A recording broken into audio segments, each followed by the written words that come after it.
காப்பாத்துங்க. ரைட். ஆண்டவரும் அது மறுக்கல.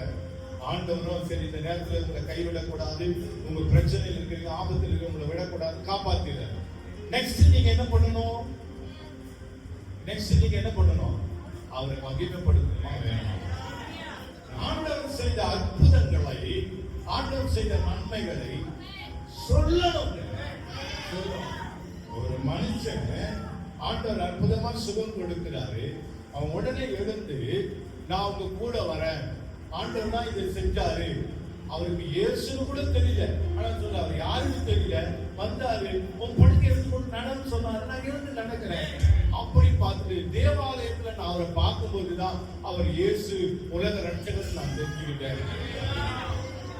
ஆனா உனக்கு எனக்கு இயேசு யாரு நல்லாவே தெரியும். தெரியுமா தெரியாதா? நல்லாவே தெரியும். அவர் தெய்வம், நமக்காக ரத்தம் சிந்தினவர், நமக்காக அழிக்கப்பட்டவர், நமக்காக உயிரை கொடுத்த தெய்வம், நல்லாவே தெரியும். ஆனா அவரை மகிமைப்படுத்துறோமான்னு கேட்டா மகிமைப்படுத்துவதில்லை.